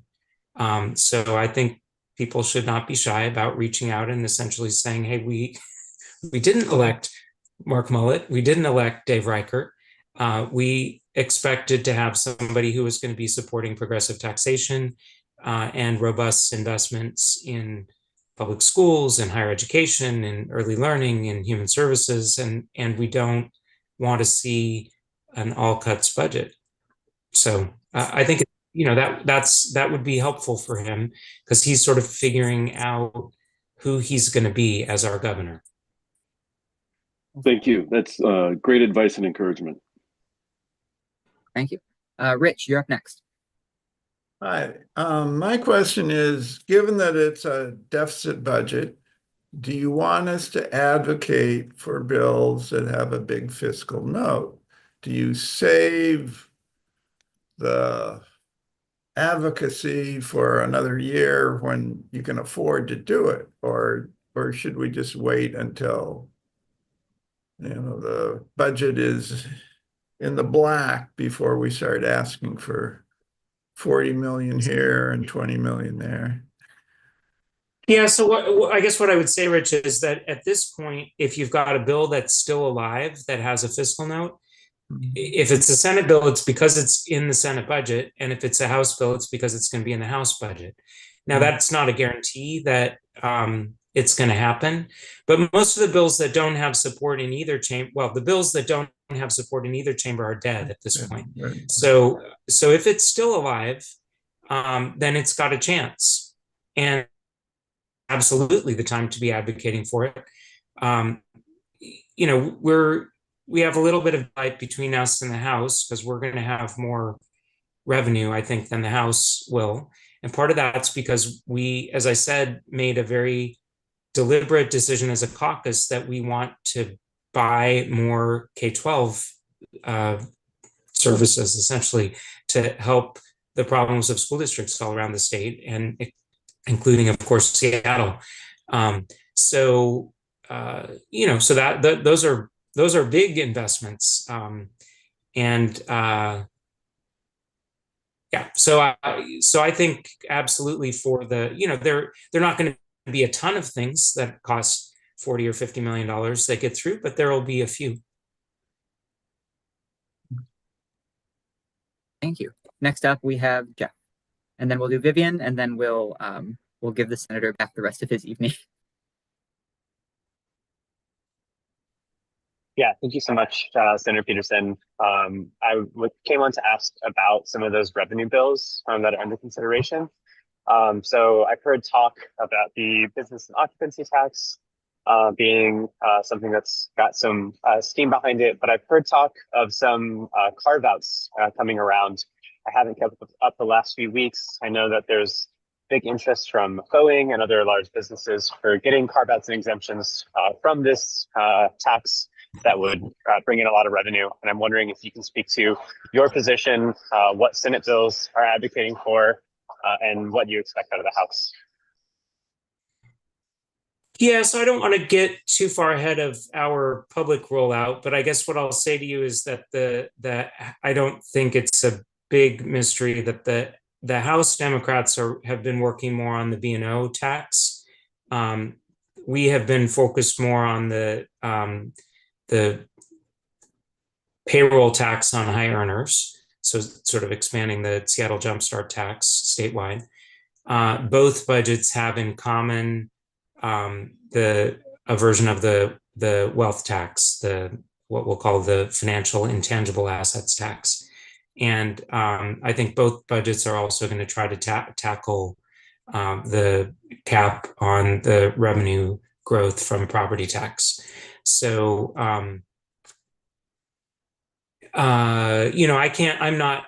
don't know all the details of what they're planning to do in terms of B&O. B&O is a challenging tax because, you have 90 years of companies seeking preferential rates and exemptions and whatever. And there's a lot of history there with various companies and various industries. It may well end up being part of the final package. I don't know. There's, we're going to face really strong opposition, particularly from the big tech companies on the high earner payroll tax. So we'll have to see what we can wind up getting the votes for. Awesome. And then our last question is from Vivian. Hi, thank you so much, Senator Peterson, for coming to speak with us tonight. I was curious if you had any quick takes from today's revenue outlook, if it changes anything for you for the rest of the session.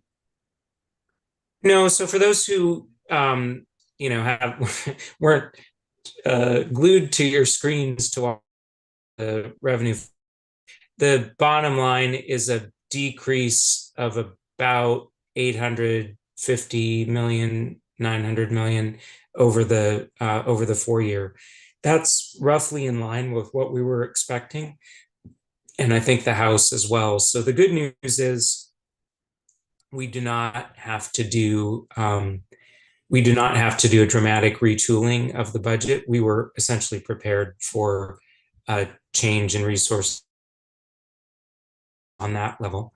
Obviously, it's not, but I think the big picture is that for the second month in a row in February, our collections are actually up. We had 50 million more in collections in the month of February than what had been anticipated at the last revenue forecast in November. The big difference is that President Trump is wreaking such damage on the national economy, with the tariffs and all of the federal layoffs and chaos that administration is causing, that's really what's driving the decrease in the revenue forecast. The underlying collections are healthy. So, I don't know whether to be joyful about the collections increase or, despairing about the state of national politics. It is distressing that it's likely to get worse before it gets better. But it is, I guess it's fresh evidence of how much damage the guy is doing to all of us. And that's not even counting what the Republican Congress will get underway doing in terms of cutting resources for Medicaid and other services that folks depend on all across the country.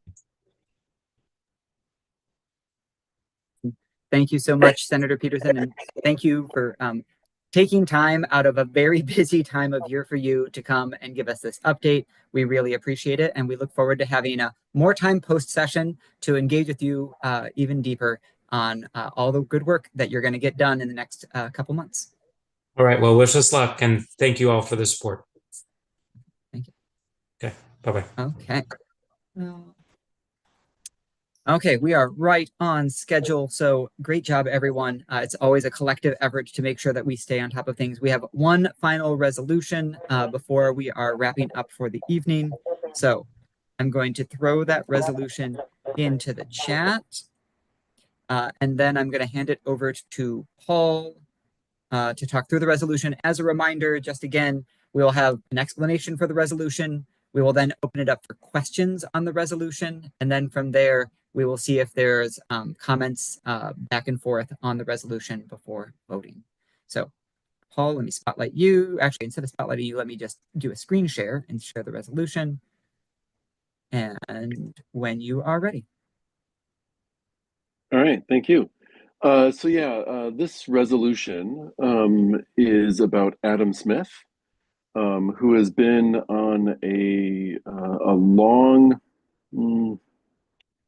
trying to think of a good way of putting it, a long concern troll about progressives and the way progressives do their activism. About a month and a half ago, there was some reporting in the New Yorker that Representative Adam Smith had been in contact with Chris Rufo, who many of you may be aware is the guy local Seattle guy, now in Gig Harbor, who spearheaded the whole critical race theory, moral panic, and has been pushing, been the driving force behind attacking diversity, equity, inclusion. So this resolution is about Adam Smith and the way he's been denigrating progressive activists and been focused on that rather than on supporting progressive values. So that's the context. I'll go through the resolution here. First two whereas clauses sets the context here about who Chris Rufo is, the danger that Chris Rufo has posed to America and quite frankly to the world with his assault on civil rights, weaponizing critical race theory and DEI. And Chris Rufo has been, as we've seen, like this was written 6 weeks ago or so, and in this time since then, there's been even more attacks on DEI, such as Trump blaming plane crashes on DEI, removing any reference to Black veterans from government websites, etc. So that's the first two whereases. The third whereas talks to Representative Adam Smith He's been talking, he started talking with Chris Rufo in 2023 after reading Chris Rufo's book, which Representative Smith said that he had some agreement with. From the New Yorker article, he said, too many people in power in these places, meaning like Seattle, seem to spend too much time pushing an extreme left ideology by policing language on things like pronouns, etc. A lot of young people are being educated in the far left way of looking at the world. And Representative Smith has repeatedly made these straw man arguments against diversity, equity, and inclusion. And he says that they go off the beam, to my mind, when they imply that racism, bigotry, and settler colonialism is a unique purview of white people. The next whereas clause, Representative Smith has a pattern of attacking progressives with authoritarianism, such as a prior resolution that we had where Representative Smith demanded that protesters of the ongoing Gaza genocide be arrested, and saying that they are engaging in, the protesters are engaging in left-wing totalitarianism. He's also endorsed Republican Ann Davidson, who has, of course, not only attacked progressive policy, but also has attacked duly elected progressive judges, who the 43rd has endorsed.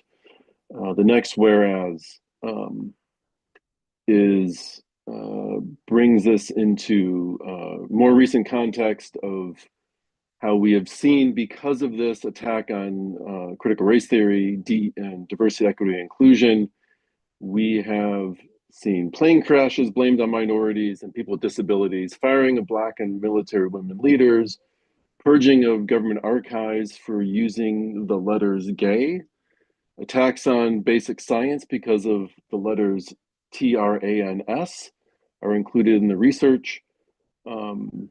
And so the last whereas, you know, rather than Representative Smith attacking fascism and opposing the ongoing coup, he is instead attacking progressives and giving into the white supremacist framing of diversity, equity, and inclusion, saying, quote, we don't have the credibility on issues like immigration, like DEI.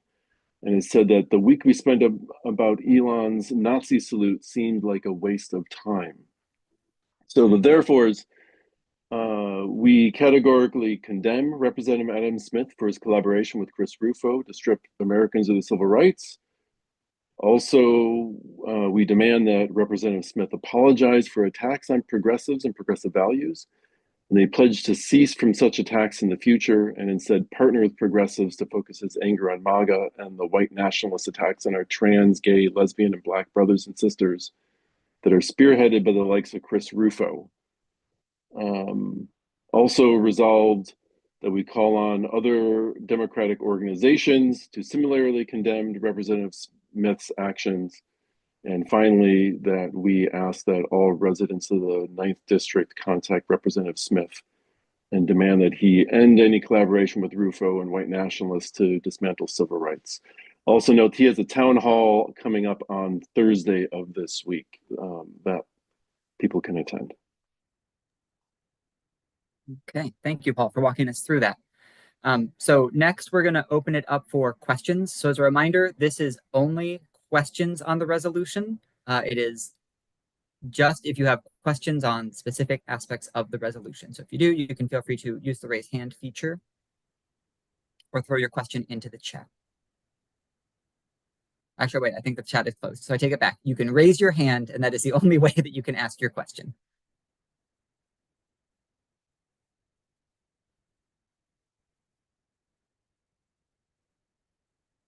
Okay, I'm not seeing any questions on the resolution. So the next is there anyone who would like to speak in opposition to this resolution? I'm seeing one hand from Linda. Is there anyone else who wants to speak in opposition? I'm seeing Jeremy, Brendan, and Jacob. Okay, so I'm seeing 4 hands in opposition. So we will then, so if you all can lower your hands, what we'll do is we will alternate between people speaking for and people speaking against the resolution. We will take So we had 4. Our bylaws say we don't go beyond 3. So we will do. But in the edit, and just looking at our time, trying to keep us on things. Let's start with 2 on both sides, and we'll see where we're at, and if people want to continue to speak, or if everyone gets their points across at that point. Hey, Ryan, do you mind? So I don't use Zoom often, so I forgot where the raise hand feature was. I do have a question, and I found it as folks raising their hand. So I do have a point. I have a point of information. Did this come through committee first? I don't disagree with what's being said here, but I wonder if there's an opportunity to give this more of an action and like teeth. If it went through committee and maybe had some more time. So Paul, do you want to answer around? I can just say it didn't go through committee because committees are just getting set up now. So it has not had the opportunity to go through a committee yet. Okay, so we're going to, going back to, and thank you, Jeremy. And for raise hands, for everyone who needs a reminder of where they are, because it's always good to remind, if you go to the very bottom of your screen, you should see a little toolbar, and there should be a little raise hand button with a little hand sign. So we'll go to comments for and against. If someone would like to do the first comment for, you can raise your hand. Each of these comments will be 2 minutes in length. So I'm going to pass it over to you, Carrie, and I will wave my hands at you when that 2 minutes starts, and I promise I will download the timer app. So next time we can have the timer on the thing. I didn't know. Perfect. Separate so app. I just want to make sure I'm speaking in favor, correct? Yes, you're speaking in favor. Great. Okay, so the floor is yours. Thank you. I just want to say thank you to everyone in the 43rd Legislative District. I am the former chair of King County Democrats, and I'm the former chair of 37th Legislative District. I also, I'm going to lower my hand because someone just sent me that. I also just want to settle in who I am. I am a mom of 3 kids. The reason I do any of this work is I've had to get really clear on what my value is. And I believe a country should take care of its weakest members. A country cannot call itself civilized when its children, disabled, sick, and elderly are neglected, period. How does that coincide with Adam Smith? When I was recovering from cancer surgery, my peers, my friends are sending me these videos of Adam Smith denigrating Democrats, denigrating Seattle, denigrating King County. And it also became this question of what is he doing? Where's the trust? He's supposed to represent us. And then when asked for him to explain himself about acknowledging and elevating a white supremacist who his core value is dismantling DEI while he represents the most diverse legislative district in King County. This is the red line district for Black, brown, people of color, if you were Jewish or Japanese, the only place you could buy a home. It is impoverished in ways that Wallingford, the 43rd, it's just different. Where he took advantage of that is that he became a victim of his own choices. When we asked for accountability, it's the lefties. It is you are bugging me about your own choices, and he could have done a Wikipedia search. This resolution will hold him accountable. Carrie, we've hit our 2 minutes for that. So perfect. But thank you for speaking. And then I'm going to now go to someone who'd like to speak against the resolution. Okay, Linda, let me put a spotlight on you. And you have 2 minutes as well. I'm going to take 1 minute, and John wants to Sounds talk. good. I find real problems with this resolution. First of all, we just passed a resolution asking Adam Smith for something. Number two, I don't like the fact that it tries to do guilt by association. Talking to someone is not evidence that you agree with them, although I have to respect what Carrie Barnes had just had to say about her experience. And third, Smith has been standing up against Trump. If you heard what he had to say about the continuing resolution, that's a good example of the way in which he's been fighting for us. So those are reasons I think we should not pass this resolution as written. John, do you want to say anything? Yeah, I'd just like to say that saying that Adam Smith is a reactionary is a vile calumny, and that he's a solid liberal. He understands very well that some of the over-the-top things coming from the left played a major role in causing us to lose the national election, and will continue to do that if we don't start looking at how the average person thinks in this country. The average person believes in a colorblind meritocracy, and at some points, DEI goes beyond that. That's my perception.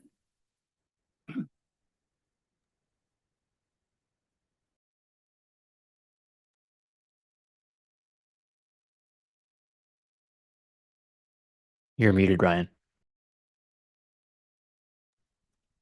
Thank you. Thanks for noting that. It happens all the time. Okay, next we will take a one more statement for and against, and then we'll get a sense of if we want to go through a third round. So Paul, are you raising your hand to speak for? Yeah. Okay, go ahead. So this isn't just guilt by association. This takes Adam Smith's own words.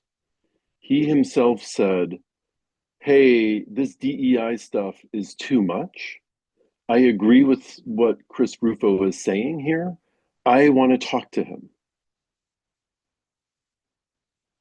This is a self-goal here. There is no need for Adam Smith to go and talk with Chris Rufo about anything, ever. And yet he chooses to go talk to the architect of the moral panic on critical race theory and DEI, which is being weaponized in order to erase Black, trans, gay, women from American public life. If Adam Smith was a good Democrat, he'd be standing up for the people who Trump is now attacking. But instead, Adam Smith chooses to pick fights with the Democratic base. He chooses to endorse a Republican for Seattle City Attorney. This is beyond the pale for what a good Democrat should be doing. And let's not even, we can also talk about his years of warmongering, his support for the ongoing genocide in Gaza, his attacks of people who are pointing out the ongoing genocide in Gaza. Like, we already had that resolution. This is Adam Smith continuing to attack the Democratic base because he does not like the fact that the Democratic base is as diverse as it is. Thank you, Paul. And thank you, Liam, for figuring out the timer so that we can see it on the screen. Jacob, is your hand up to speak in opposition? Yes, it is. Okay, I'll pass it along to you. Thank you. All right, so this resolution makes an argument that Chris Rufo and Adam Smith have been collaborating to dismantle DEI since 2023. But the article that's cited here says that they had one meeting, and then Adam Smith made statements in the same article distancing himself from Rufo and pointing out that they had differed on points of racism, misogyny, and a lack of opportunity for people. This resolution condemns Adam Smith for collaborating with Chris Rufo to strip Americans of their civil rights, but again, the sources provided do not back up that claim. I really think that passing this resolution as it's currently written would weaken the credibility of the 43rd. Okay, thank you, Jay. Okay, knowing that it's already past 9 o'clock and we're usually aiming to meet on time, do we want to have a third round of for and against, or are people feeling ready to vote? If anyone feels strongly that they want another round of back and forth, I would ask that we limit it to one minute on each side, and we can do that. But if everyone's feeling like they have the information they need to vote, then we can move this to a vote. Anyone opposed to moving it to a vote?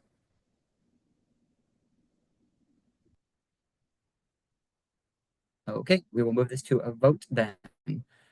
Liam will put the vote link in the chat.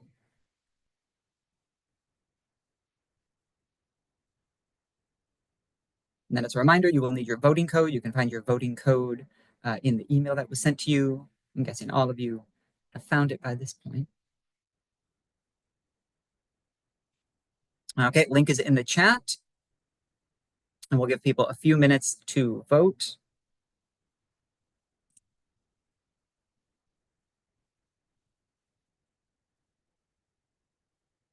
And while people are voting, I did notice a little too late that Representative Macri is here. So if Representative Macri would like to say anything, we're happy to give her a few minutes while we're all getting our votes in. Thanks, Ryan. Hi, everyone. It's great to see you, Nicole Macri. I heard a bit of Senator Peterson's presentation. He covered, I think, really well where we are in session. I put a link in the chat, summary of some of the priority bills that House Democrats passed over to the Senate. And the Senate is now considering. Highlights, some of which Senator Peterson included, were some significant bills on affordable housing. Two notable ones are the rent stabilization bill and the transit-oriented development bill. A number of worker protection bills, the permit to purchase firearm safety bill, and numerous other ones. We have been responsive, I think, to the tax from the federal government. Both House and Senate have passed these fixes to the parental rights initiative, the so-called parental rights initiative that passed out of the legislature last year. The House version of the bill was a comprehensive protection bill, adding protections for students, educators, and parents to ensure safe, accessible education for all students, and acknowledging the clear discrimination, particularly against trans and non-binary students.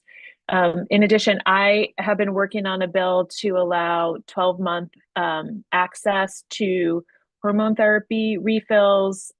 We've heard from thousands of folks from the 43rd about concerns on attacks against gender-affirming care, and want to make sure that folks can have access to the care that they need. And I've heard from a lot of trans and non-binary folks who are not only in the 43rd, but across the state, concerned about continuous access to care through potential loss of health coverage, discrimination from pharmacies and or physicians, or just a desire for greater privacy at a time like this when there is so much persecution. So those are a few of the highlights. As Senator Peterson said, we're now turning our attention to budget rollouts, which will be happening starting next Monday.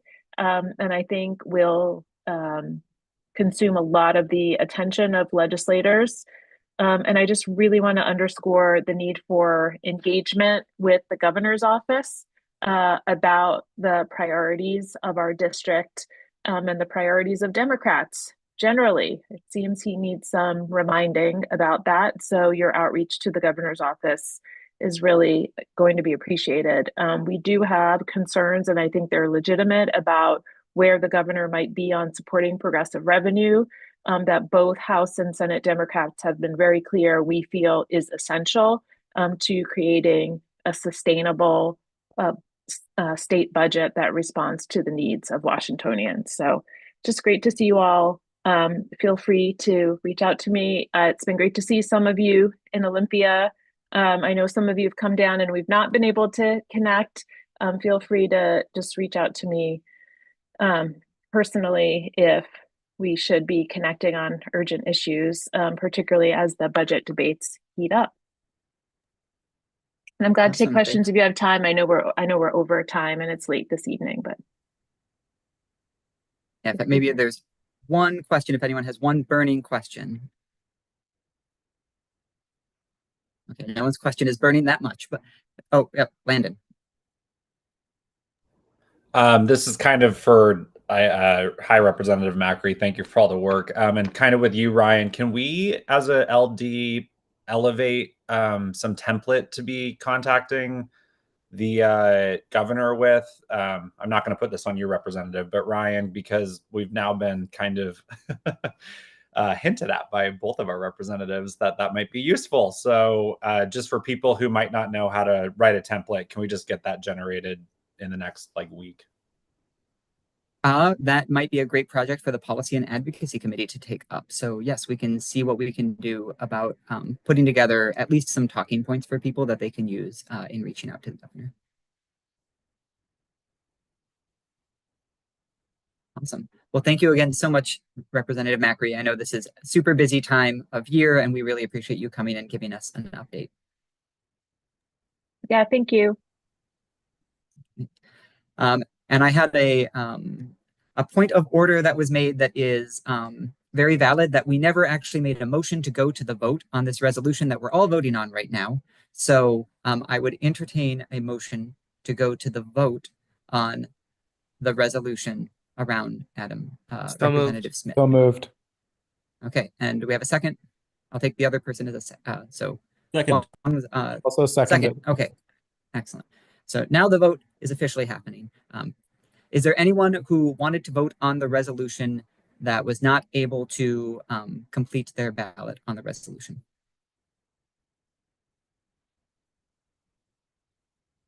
Okay, seeing no one, we will close the ballot. And then when Liam gets it all calculated, you can share the results.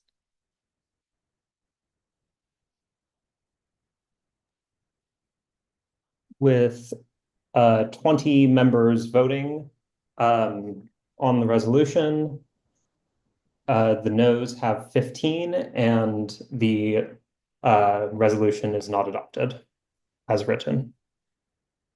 Thank you, Liam. Amy. Yes, I would just like to speak to this really quickly, that the policy committee chair of the 43rd has asked that this resolution be taken to her committee. I think that there are folks in the 43rd who recognize that holding Adam Smith accountable is incredibly important, and they want to do that in the right way. There was just a lot of concern about the language in this resolution, and I think folks really believe that they can fix it if it is taken to the policy committee, which our policy committee chair she is willing to head up that effort, and she made that clear before the meeting tonight. So I wanted to make sure everybody knew that, because I don't think that's been brought up yet. Thank you. Charlotte. Would a motion to recommit the resolution be in order, or a motion to send the the resolution to committee be in order? Seeing that the resolution just failed, I don't know if we need a motion for that. We can if people are interested in working on the resolution, they can bring a new version of the resolution to the committee. But if people wanted to make sure that the committee took it up, then we could, I believe we could potentially entertain the motion. Linda.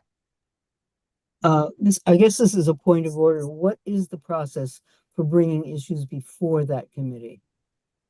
That is a great question. So the way that it will that it could potentially work. So the Policy and Advocacy Committee is a space where resolutions can be worked on. Resolutions don't have to go through the Policy and Advocacy Committee based on our bylaws, but it's a space where resolutions that people feel need some additional work or modification in order to meet the language and the criteria of what we want to see in a resolution can be sent. And then members of that committee, as well as anyone else who's interested in working on that resolution, can come together and have a space that's specifically dedicated to doing things like modifying the language, working through exactly what the what everything is going to say, and then the resolution can come to our general meeting from that committee. So what Amy was noting was, and Charlotte was also noting, is there can be a motion to take a resolution and to send that and to send the resolution to the committee to have it be worked on, to then come back to be brought in front of the general meeting.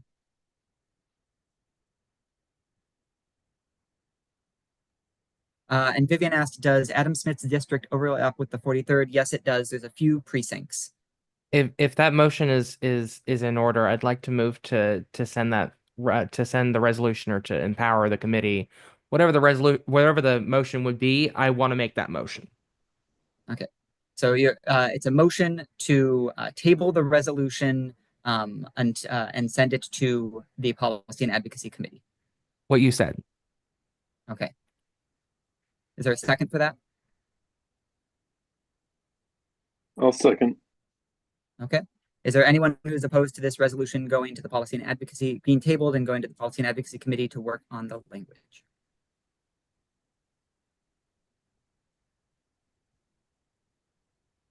Okay. Oh yes, Linda. Oh, you muted yourself. Well, I'm opposed. We've already made that decision as a body. Okay. So then if people are interested, what can happen is if people would like to, so instead of us doing it formally, if someone would like to bring the resolution to the Policy and Advocacy Committee, we can connect them up with the Policy and Advocacy Committee, and then a resolution can come, a reworked one can come at a future general meeting. Okay. So with all of that, thank you all. We are a little bit over, but I appreciate not only everyone's time and patience, but also everyone's, respecting the process as we went through, especially a resolution that had some different perspectives around it. And I appreciate that everyone kept their comments focused on the resolution itself, as opposed to going off in any other direction. This is the exact type of discussions that we want to be having civilly. And so I appreciate that. With all of that, I will move to adjourn our meeting. Second. Thank you. Any opposed? Okay. Thank you all again. We will see you all at our April meeting, and look out for an email from me either today or tomorrow that will give you the link to sign up for committees, so we can all start getting more involved. We'll also be doing a open house for all of our committees at our April meeting, so you have an opportunity to chat with committee chairs and learn more about them and the work that they're aiming to do. Thank you all again, and have a wonderful evening. And then as a reminder to all of our new board members, if you can all stick around for a few minutes right after to debrief.